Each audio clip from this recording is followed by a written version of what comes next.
नमस्कार फ्रेंड्स, सुजाताच किचनमध्ये आपल्या सगळ्यांचं मनापासून स्वागत आहे। आता छान थंडी पडलेली आहे, सगळीकडे मस्त हिरव्या पालेभाज्या, गाजरं, खूप छान छान भाज्या वगैरे आता बाजारात येत आहेत।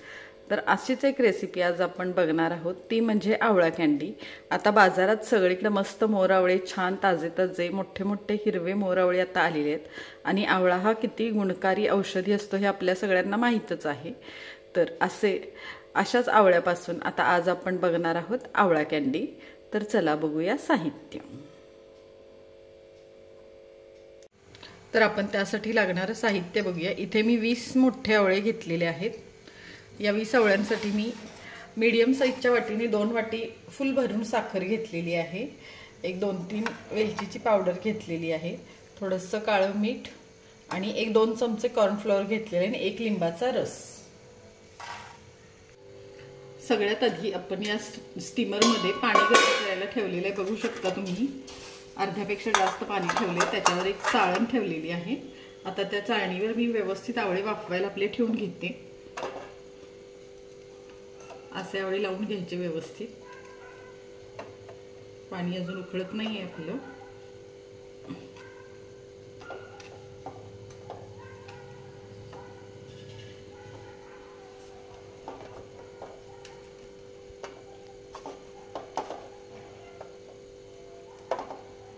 सगळे आवळे आपण असे ठेवून घेऊया वाफवायला।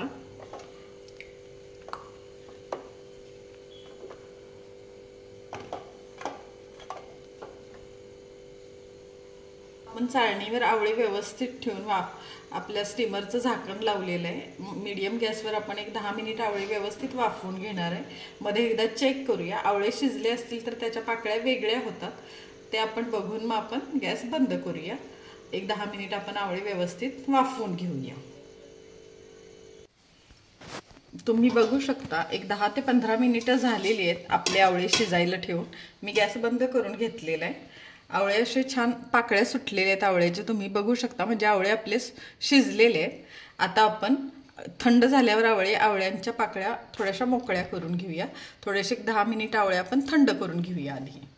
तुम्ही बघू शकता अशा प्रकारे आपण आवळे सगळे मोकळे करून घेतलेले आहेत, आवळ्याच्या पाकळ्या सगळ्या सोडवून घेतलेल्या आहेत। आता ते आवळे आपण मिक्सरच्या एका भांड्यात काढूया।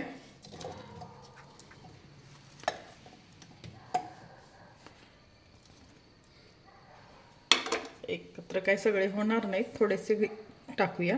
1 इंच आल्याचा तुकडा थोडासा क्रश करून टाकलाय, हे आपण मिक्सरला बारीक करून घेऊया।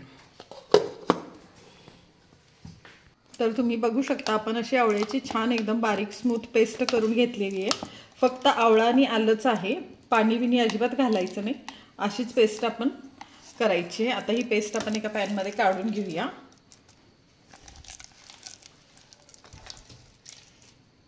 आणि जे आपले बाकीचे अजून आवळे शिल्लक आहेत ते पण आपण अशाच प्रकारे बारीक करून घेऊया।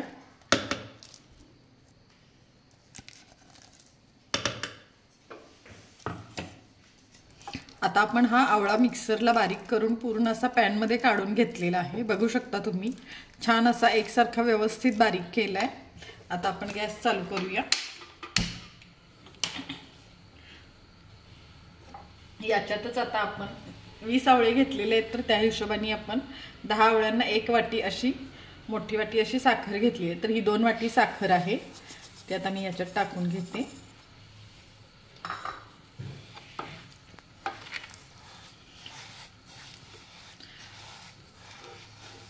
गॅस आता थोडासा मोठाच आहे, अजून आपला पॅन तापायचं आहे, त्यामुळं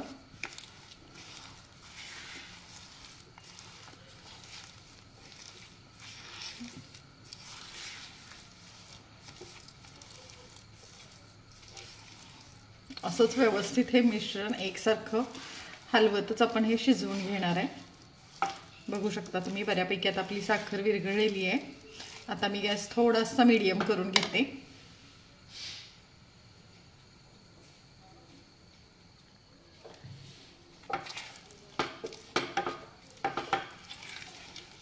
आपण मीडियम गॅसवरच हे मिश्रण व्यवस्थित असं शिजवून घेणार आहे। बघू शकता तुम्ही छान असं पातळ झालेलं आहे, साखर पूर्ण विरघळलेली आहे आवळ्यामध्ये।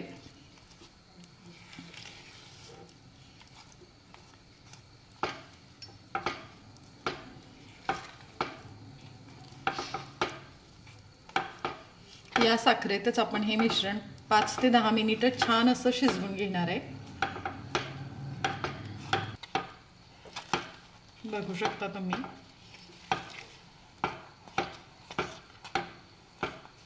छान असं उकळतंय आता आपलं मिश्रण हे। आता गॅस थोडासा बारीक करूया आणि बारीक गॅसवर आपलं मिश्रण आहे आता आपण शिजवून घेऊया। तुम्ही बघू शकता आता आपलं हे आवळा आणि गुळाचं मिश्रण छान असं शिजतंय, बऱ्यापैकी आता ते घट्ट होत आलेलं आहे। बघू शकताय तुम्ही मस्त असा साखरेचा पाक तयार झालेला आहे। आता याच्यात आपण थोडंसं हे शिजत आलं की एक अर्धा लिंबाचा रस टाकणार आहे, एक अर्धा चमचा काळं मीठ,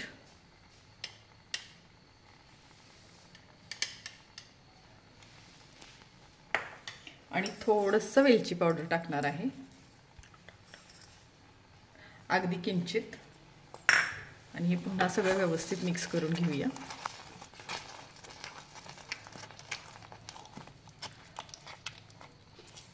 आणि हे सगळं मिक्स करून अजून एक 5 मिनिटं व्यवस्थित आपण हे मिश्रण शिजवून घेऊया असंच घट्ट होईपर्यंत। पण कंटिन्यू हलवत राहायचं नाहीतर लागतं मिश्रण बाजूला। बघू शकताय तुम्ही बऱ्यापैकी असं घट्ट झालेलं आहे।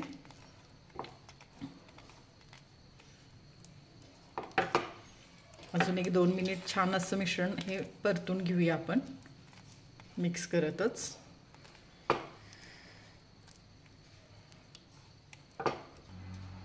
बघू शकता कलर छान असा मस्त आलेला आहे, हळूहळू थोडा थोडा चेंज होतोय कलर आवळ्याचा।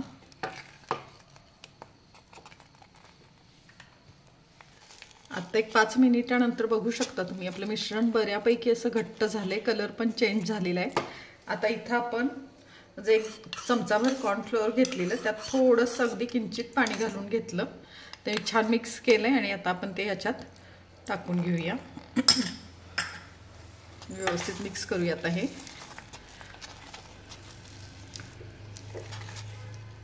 आणि एक 2 मिनिट आपण हे मिश्रण छान शिजवून घेऊया।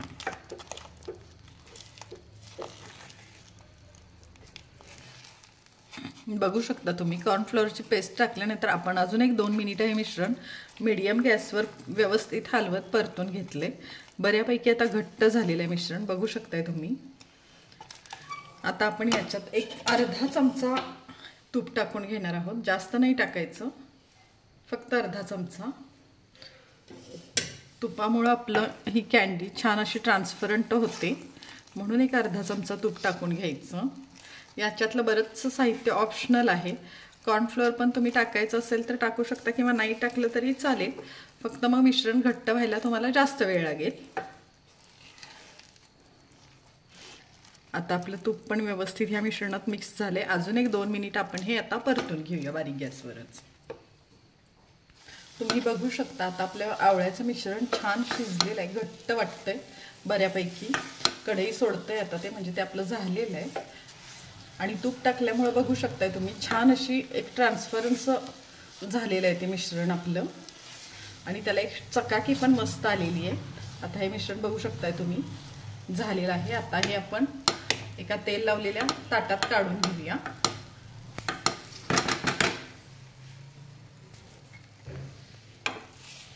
बघू शकता व्यवस्थित असं पडलं हे मिश्रण, म्हणजे हे आपलं मिश्रण बऱ्यापैकी छान झालंय। आता हे पसरून घेऊया।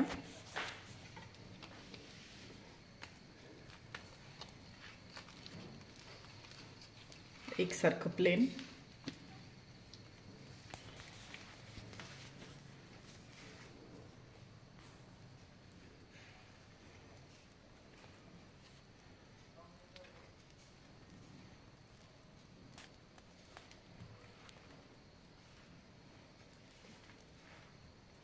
छान असं एकसारखं मी पसरून घेतलेलं आहे हे मिश्रण या चमच्याच्या सहाय्यानं।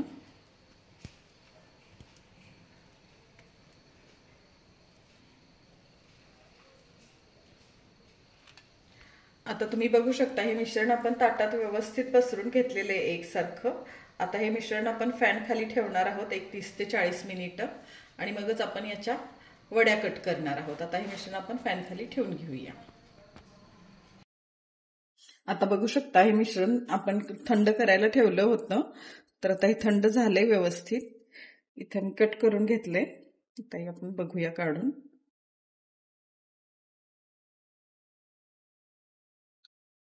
बघू शकता तुम्ही व्यवस्थित छान निघले. आता आपण हे आपल्याला पाहिजे त्या आकारात कट करून घेऊया छोट्या छोट्या.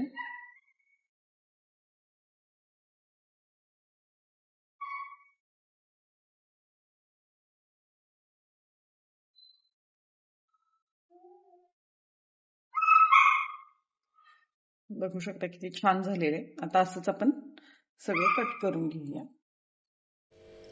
तर फ्रेंड्स, आपण हे बाकीचे सगळे पण कँडी अशीच कट करून घेऊया.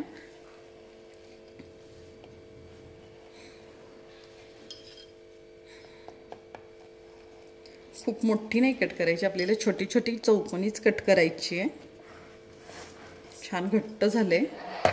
आता ही एवढीच आपण आधी कट करून घेऊया.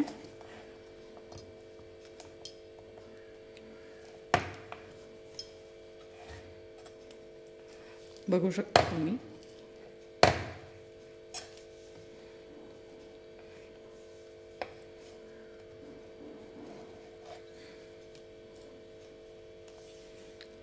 बघू शकता किती छान झालेले, व्यवस्थित मस्त झाले. आपण आता हे असेच कट करून घेऊया सगळे.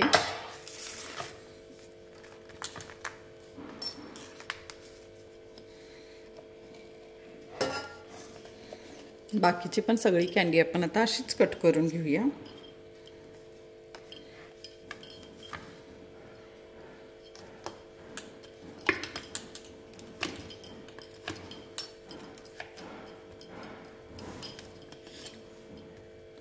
आवळा आपला मस्त शिजलेला आहे. बघू शकताय तुम्ही, कुठेही असं चिकट वाटत नाहीये.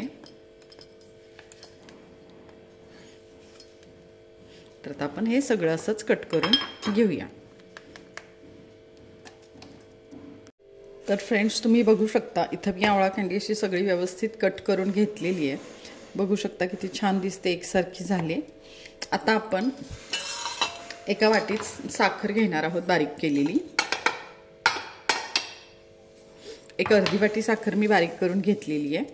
आता आपण ही आवळा कँडी ह्या साखरेमध्ये थोडीशी घोळवून घेणार आहोत, म्हणजे ही टिकते पण व्यवस्थित. म्हणजे बाजारात कशी मिळते आपल्याला आवळा कँडी, तशी ही आवळा कँडी होते. बघू शकताय तुम्ही. ते काढून घेऊया. अशी सगळी आवळा कँडी आपण साखरेत थोडीशी घोळवून घेऊया, म्हणजे टिकायला पण छान होते आणि लहान मुलांना पण अशी छान लागते.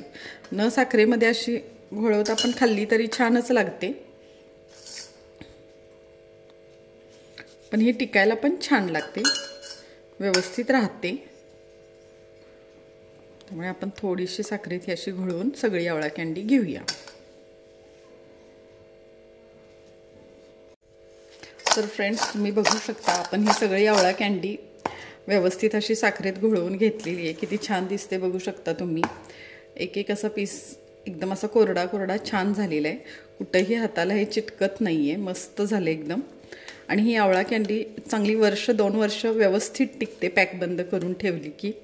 आणि जरा याचा आकार शेप वेगळा असल्यामुळे लहान मुलांना तर नक्कीच आवडेल. आणि थंडीच्या दिवसात आवळा खाण्यासाठी खूप छान असतो.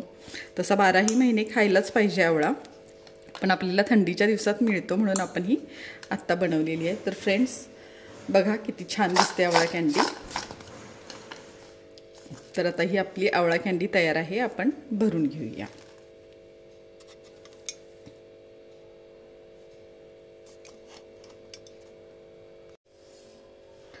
तर फ्रेंड्स, तुम्ही बघू शकता आता ही अगदी कमी वेळात आणि 1-2 मोजक्या साहित्यात बनणारी आवळा कँडी आपली तयार आहे. नेहमी आपण आवळा कँडी खातोच, पण त्यापेक्षा थोडासा वेगळा प्रकार, मात्र त्याचे गुणधर्म मात्र तेच. तर अशीच आवळा कँडी नक्की ट्राय करून बघा. आणि अशाच सुंदर सुंदर रेसिपी पाहण्यासाठी सुजाताज किचनला लाईक करा, शेअर करा, सबस्क्राईब करा. धन्यवाद.